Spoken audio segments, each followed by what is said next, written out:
Class 11th का एक और चैप्टर डेप्रीसिएशन। बहुत ज़्यादा वक्त नहीं लगाएंगे, जल्दी ही से ख़त्म करेंगे, इसलिए मैं सब कुछ लिख के लाया हूँ ज़्यादातर। देखो डेप्रीसिएशन में 4 चीज़ें mainly, SLM, value down method, कोई से रिटर्न डाउन वैल्यू मेथड कहता है, वैल्यू डाउन मेथड, कुछ भी कहो। फिर एक है प्रोविज़न। प्रोविज़न इज बहुत ज़्यादा इंपॉर्टेंट, मतलब इसको स्टार ही स्टार लगा लो। और एक है एसेट डिस्पोजल, जो कि इतना ज़रूरी नहीं होता।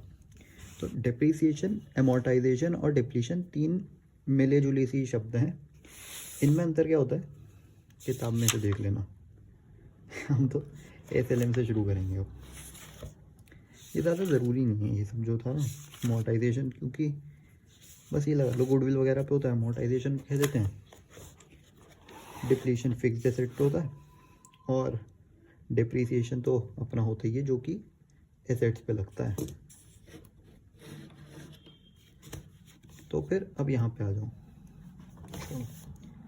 इस पे आते हैं। इसमें सिर्फ 2 चीज़ें जो याद रखनी पड़ेंगी, एक एनुअल डिप्रीसिएशन निकालने का फॉर्मूला होता है, और एक रेट ऑफ डिप्रीसिएशन निकालने का। एनुअल होता है जो कॉस्ट है एसेट की, मानो 10 लाख रुपए का था, स्क्रैप वैल्यू हमें दे देते हैं, मान 1 लाख रुपए थी, तो यानी कि यहाँ पे करते हैं बढ़िया सा, 10 लाख रुपए में से हम 1 लाख को माइनस कर देंगे, और मान लेते हैं यूज़फुल लाइफ भी जो है 9 साल है, तो कितना हो गया 9 लाख बाय 9, तो हम मान लेते हैं हर साल 1-1 लाख रुपए कम हो जाएगा। इससे हमें पता चल जाता है एनुअल डिप्रीसिएशन 1 लाख रुपए का है। अब यहाँ पे हम जब आएंगे रेट ऑफ डिप्रीसिएशन निकालने के लिए, हमने निकाल लिया जैसे कि अमाउंट 1 लाख था, कॉस्ट जो है 10 लाख थी, इनटू 100, वो निकाल लेंगे, परसेंटेज आ जाएगा। ये इतना ज़रूरी है, ये ज़रूरी है क्योंकि क्वेश्चन में दे देते हैं, सीधा इलस्ट्रेशन पे ही आते हैं। सब कुछ मैं नहीं करूँगा, लेकिन मैं इतना समझा दूंगा कि तुम खुद कर पाओ। तुम किताब खोल लेना, ये वो है राम ब्रोज वाला, किसी में 3 दे रखा है, 4 दे रखा है। जब मशीनरी अकाउंट बनाना है तो हम ये मानते नहीं है, ये तो हम जानते हैं मशीनरी एक एसेट होता है, इसलिए इस अकाउंट का नेचर जो हुआ वो एक एसेट अकाउंट के नेचर के हिसाब से चलेगा, जिसमें होता है debit what comes in, credit what goes out. इसलिए देखिए यहाँ पे जो डिप्रीसिएशन है वो है क्रेडिट साइड पे, और जो बैंक है वो है डेबिट साइड पे, ठीक है। अब देख, ये है इंस्टॉलेशन वाला जो था, सबसे पहला खरीदी 1,40,000 की, 10,000 का हमने इंस्टॉलेशन फ़ीस दी। जब ऐसा होता है तो हम सब दोनों को क्लब करके एक साथ भी लिख सकते हैं, अलग अलग भी लिख सकते हैं, कॉस्ट में आ जाता है ये आ गया 1.5 लाख। डिप्रीसिएशन, ये देखिए हमने यहाँ ख़रीदा ही है अक्टूबर में, मार्च में बनाते हैं हम अपनी शीट्स जो भी होते हैं स्टेटमेंट्स, तो ये कितना बचे ऐसे गिन के देखा करो, लेकिन ये अक्सर 3-3 वाले होते हैं, तो 3 इधर 3 इधर, 6 महीने हो गए। 6 महीने यानी अगर 10% कम होना था उसका आधा 5%, यानी कि ये निकलना था कितना, 1.5 लाख का 15 निकलता, ये हुआ 7,500। ये लाइन मत डालना, ये तो मैंने अभी हाईलाइट करने के लिए डाली है। 7.5 इसमें प्लस होगा 1.5 लाख तक। कोशिश करना है बस हर बारी बैलेंस हो, कोशिश क्या करनी है, होना ही चाहिए तभी क्वेश्चन सही है। फिर यहाँ से ये बैलेंस को उठा के यहाँ ले आओ, उसके बाद डिप्रीसिएशन लगाओ। अब 7.5 अब नहीं लगेगा भाई, क्योंकि अप्रैल से अब यहाँ पूरा 1 साल हो जाएगा, यहाँ पे लगेगा पूरा, यानी 15,000 का, इसमें से 15,000 कम कर, वो यहाँ का बैलेंस आ जाएगा। उसके बाद उस बैलेंस को यहाँ ले आना, उसमें से 15,000 की डिप्रीसिएशन घटाना, फिर उसके बाद वो आ जाएगा बैलेंस, वो यहाँ, ऐसे ही होगा, ठीक। तो मेरे को उम्मीद है अभी तुम कर पाओगे। इसे रहने दो, इसे देखो, डिप्रीसिएशन अकाउंट जो होता है ये हमारे लिए खर्चा होता है ना। इसमें अगर पेपर पास है तो ज़्यादा दिमाग मत लगाना, और मैं तो कहूँगा दिमाग मत ही लगाना ये। लेकिन यहाँ से शुरू करो, यहाँ पे देख, P&L में डालते हैं हम जो हमारे खर्चे होते हैं, जो इनडायरेक्ट खर्चे होते हैं। अगर तुमने फाइनल अकाउंट्स नहीं देखा, मैं एडवाइस करूँगा, ये पहले दे रखा है लेकिन फाइनल अकाउंट्स पहले पढ़ लेना, फिर ये ज़्यादा बढ़िया समझ आता है। तो ये P&L में जाता है इनडायरेक्ट खर्चा होने की वजह से 7,500। जो हम यहाँ पे लाए तो हमने मशीनरी अकाउंट में डाला, ये सेम होता रहेगा, इसमें दिमाग मत लगाना। प्रोविज़न इंपॉर्टेंट है, इसलिए हम मेन बात अब प्रोविज़न पे करेंगे। देख भाई, प्रोविज़न जो होता है इसको तो एकदम ऐसे बढ़िया से लिखो, फिर से अगर तुमने नहीं पढ़ रखा फाइनल अकाउंट्स, थोड़ी सी समझ में कम आएगी। हम ये बात जो है रिप्रेजेंट कैसे होता है, ये ऐसे क्वेश्चन दे देते हैं कि रिप्रेजेंट करो एक्यूमुलेटेड डिप्रिसिएशन को। इसमें याद रखना हर बार प्रोविज़न बनाने को बोलते हैं वो। इसका जो बैलेंस होता है वो क्रेडिट होता है। जैसे बीआरएस में हमने फेवरेबल और अनफेवरेबल बैलेंस पढ़े हैं, इसका favourable balance is credit balance. बात करें बैलेंस शीट में ये कैसे दिखता है, तो हम इसे रिड्यूस करते हैं एसेट में से, यानी कि मशीनरी लेस प्रोविज़न। अगर ये 1 लाख है ना, ये 10 रुपये है, तो ये 9,90,000 हो जाएगा। ये इतना खास नहीं, कभी नहीं पूछेंगे तुमसे। यहाँ पे आ जाओ, ये क्वेश्चन कौन सा है देखना पड़ेगा, लेकिन तब तक तुम एक बार क्वेश्चन पे नज़र मार लो। पॉज करना चाहो तो पॉज भी कर लो, क्योंकि मेरे को मिल गया।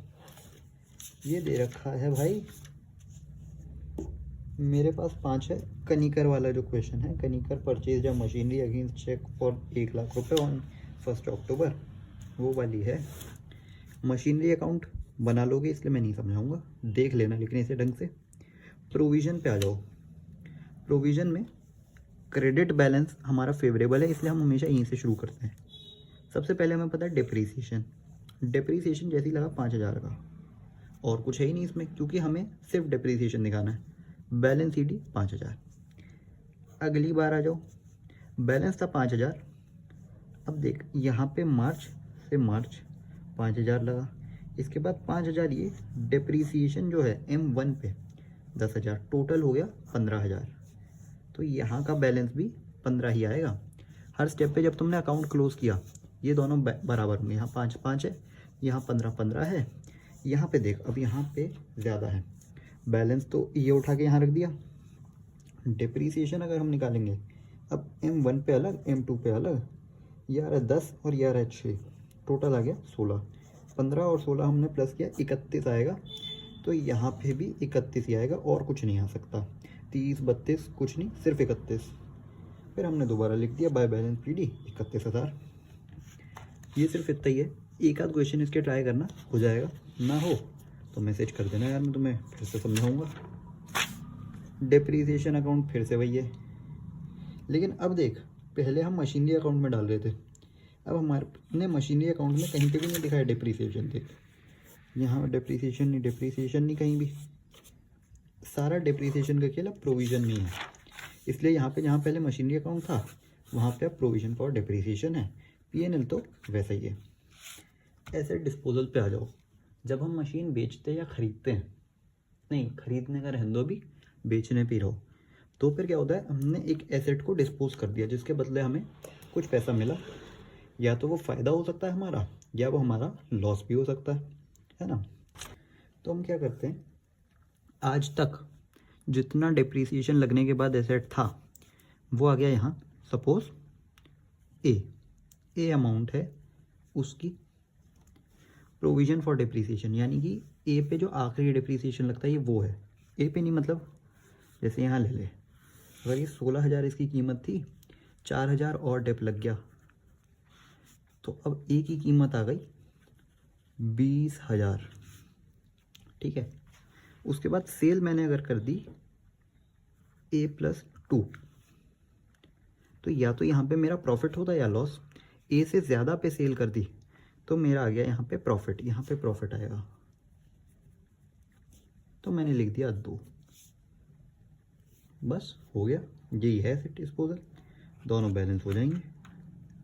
ठीक है भाई, बस मेनली इतना ही है। एक आध क्वेश्चन करना, मैंने WD नहीं कराया ना। हाँ देख, वैल्यू डाउन मेथड जो होता है ना, इसमें क्या होता है, सारी चीज़ जब हम वो करते हैं स्ट्रेट लाइन मेथड, उसको स्ट्रेट लाइन कहते हैं इसलिए क्योंकि कितने भी साल बीत जाएं डिप्रीसिएशन सेम रहता है। लेकिन वैल्यू डाउन मेथड पे जैसे जैसे साल बढ़ते हैं डिप्रीसिएशन ऐसे ऐसे ऐसे ऐसे कम होता जाता है, और ये नीचे आके कर्व बन जाएगा, एक टच नहीं होगा, ज़ीरो नहीं होगा कभी। क्वेश्चन कई बार ये भी आ जाता है कि इन दोनों में डिफरेंस बताओ, तो फिर वहाँ पे जितनी अकल है वो सब लगा देना। तुम्हें लगता है तुमने इकोनॉमिक्स पढ़ रखी है, ग्राफ बना दो, ये कर दो, वो कर दो, जो होता हो सब कर देना, लेकिन 5 के 5 पॉइंट अगर लिखने को हो तो 5 ही लिखना। फालतू चीज़ें भी लिख दो लेकिन उसके मार्क्स मिल जाते हैं, क्रिएटिविटी के मार्क्स मिल जाएंगे उसमें तुम्हें, मेरे को मिलेंगे क्योंकि।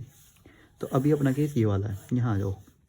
देख, जैसे कि 10% से कम होना है अगर, तो मशीनरी अकाउंट तुम्हें बनाना आता ही है, इसलिए मैं ऐसे नहीं बना रहा। तो अगर पहले वैल्यू थी 10,000, ठीक है, डेप लगा 1,000 का, बच गई 9,000, है ना। अब जब डेप लगेगा वो 1,000 का ना लग के 900 का लगेगा, तो यानी कितना हो गया ये 8,100। अब जब डेप लगेगा तो वो 900 का भी नहीं लगेगा, वो 810 का लगेगा। यही होता है सारा, ऐसे ऐसे कम होती जाती है वैल्यू, पहले ये, फिर ये, फिर ये, आगे जाएंगे तो ये वैल्यू कम होती जाएगी, पर ज़ीरो नहीं होगी कभी भी, कभी नहीं होगी। मशीनरी अकाउंट बनाना कुछ ना हो, बहुत कम समय हो, प्रोविज़न बनाना जितना ज़्यादा हो सके, ये क्वेश्चन करना जिसमें प्रोविज़न मशीनरी अकाउंट बनाना हो दोनों। कुछ खास क्वेश्चन मेरे पास होंगे तो मैं बताऊंगा यार तुम्हें। देखो ये 8वां अच्छा है, ये कर लेना, राजा ट्रेडर वाला। इसके बाद इसके बाद इसके बाद और ऐसे डिस्पोजल का एक क्वेश्चन करना बस, प्रोविज़न वाले कम से कम 5 करना बस। हाँ, वो स्ट्रेट लाइन और वैल्यू डाउन के मिला के 3 कर लेना बस, और कुछ करने की ज़रूरत नहीं है, हो जाएगा।